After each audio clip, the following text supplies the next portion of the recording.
Hello and welcome back to Most Amazing Top 10. My name is Danny Burke, and if there's one thing that you guys know about me, it's that I love talking about scary things and I love talking about video games. So you don't have to be a genius to realize that this video, I really enjoyed making it. Yeah, I really did. And I hope you guys enjoy it just as much as I did, because this right here is the top 10 scariest video games. Kicking things off at number 10, we have Alien Isolation. Now, fans of the Alien movies have probably sat there at one point when watching them and thought, you know what?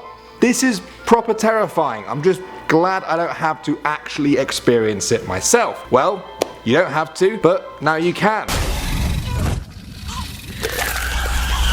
Alien Isolation puts you aboard the Sevastopol station. It's spiraling towards its doom. Pretty scary. There are people and machines aboard it who will kill you to just stay alive. Even scarier. Oh, and there's also the coldest xenomorph killer in the known universe, stalking you through atmospheric corridors, hoping to impale you with a massive spike. And the game's really hard, so that kind of happens as soon as you leave those lockers that you're cowering in. Mummy? Coming in at number 9, we have Condemned. You play as Ethan Thomas, a special FBI agent tasked with catching serial killers. Now, I won't spoil the plot for you guys, but I will tell you that you lose your gun very quickly in this game, and most of the fighting is done up close and personal. There is pretty much always some maniac in Condemned that is waiting to jump out of the dark and end you. So, you pretty quickly stop trusting the dark. It's a notoriously intense game to the point where the only bit of real happiness and rest that you get is when you do find an actual gun with just a few bullets in to protect yourself. Yeah, that's what you call a happy memory for you in Condemned.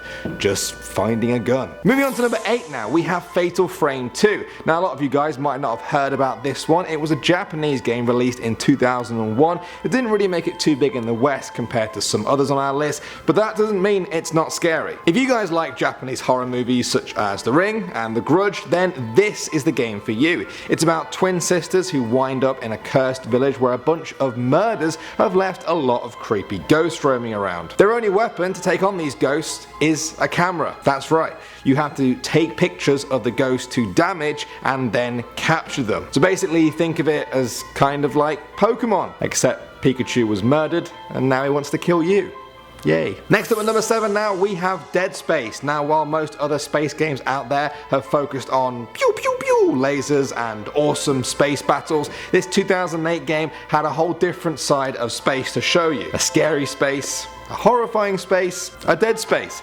I get the title now. You play as an engineer who's part of a team sent to investigate what's happened to the USG Ishimura ship. Well, I'll tell you what happened. Necromorphs happened.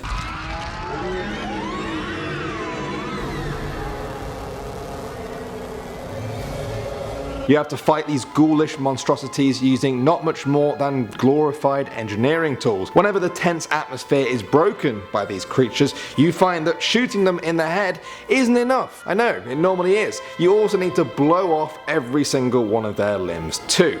That's like the total opposite to every other creature in video games. That's not the first surprising thing that Dead Space will throw at you, and it certainly isn't the last. Coming in number 6, we've got Until Dawn. This 2015 game is for horror fans everywhere who can't get enough of the classic ways to scare people.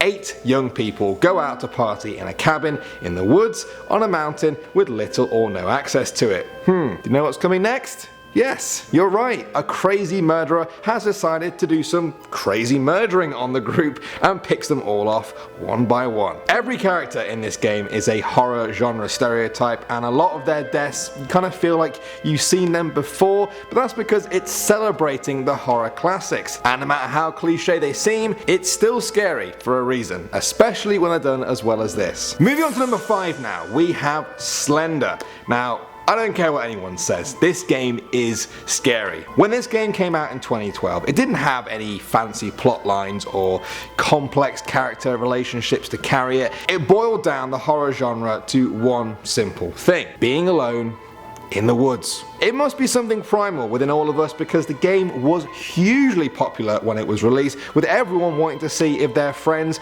were right about it. Was it really that scary? You had to collect 8 pages scattered around a dark wood, and with every page you collect, the music gets more and more intense, the fog around you thickens, and Slender Man gets that little bit closer. It was that simple, and it was terrifying.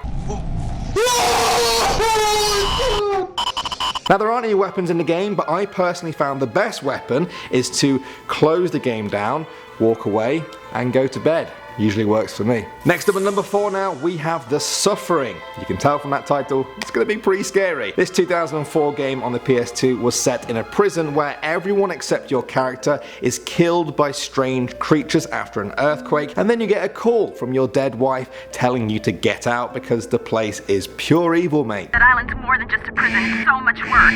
It brings out the worst in everyone. That's right, this game will actually make you wish you were still locked in your cell with prison guards for the rest of your life. That's what you want. Instead though, you get tormented by 3 creepy ghosts with their own twisted pasts as you try and battle your way out of the prison and off the island. But first you have to go through a maze of dark corridors filled with twisted creatures that represent different forms of execution. I know, right? One tries to stab you with syringes, that's lethal injection, and another drops from the ceiling with a noose. Yeah, just make sure you're not tired when you play this because you might not sleep for a while. I think I'm safe for the night. You've got to get me out of here! Sitting at the number 3 spot now, we have Resident Evil. The first game in the series sits you down in a creepy house called Spencer Mansion and pits you against some very creepy zombies, scary puzzles, and a building that pretty much wouldn't mind seeing you dead. Every corner seems to come with a threat of lurking zombies, and when you know that you've got so few resources to stop them, it can really get to you mentally. Oh, and they sometimes come back from the dead if you don't dispose of them properly. So that's nice. Now, the key word in this game is relentless. There's a constant feeling of dread all the way throughout it, and a lot of people find that way more scary than the occasional jump scare. Moving on now to our number 2 spot, we have Amnesia. You play as Daniel, a young man from London in the year 1839. But you wake up in the creepy Brennenburg Castle, and although there are plenty of scary things in this game, one of the scariest happens right at the start. Daniel wakes up with no memory of how he got there at all. All he finds is a note from himself saying that he's erased his own memory and now he has to go into the castle to kill Baron Alexander and avoid the creepy shadow behind him at all costs.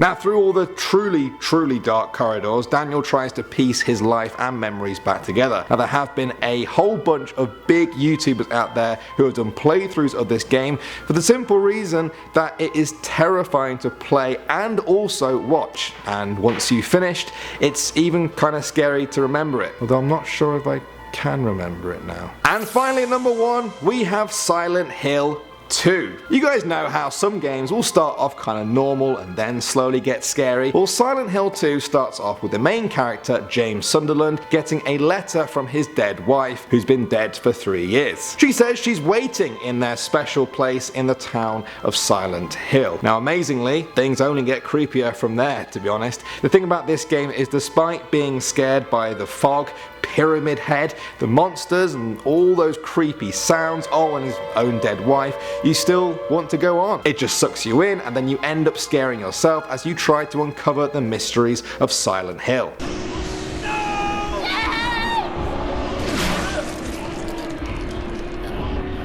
All of this pent-up atmosphere that slowly builds up makes it so immersive that you almost feel like you're actually losing touch with reality in the same way that James is. And did I mention that Pyramid Head is terrifying? Yeah, Pyramid Head is terrifying. James!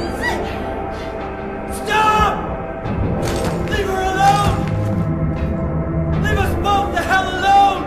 Well guys, I could go on, but we've run out of numbers. Again, this keeps happening. I'm gonna have to sort this out. Now I know there are some good ones that didn't make it onto this list, so let me hear them down below in the comments section, and maybe we'll make a part 2. I know most amazing top 10 subscribers seem to love being scared and also love video games, so there's a decent chance that this might happen. But in the meantime, thanks for watching. My name is Danny Burke, and I'll see all you guys in the next one.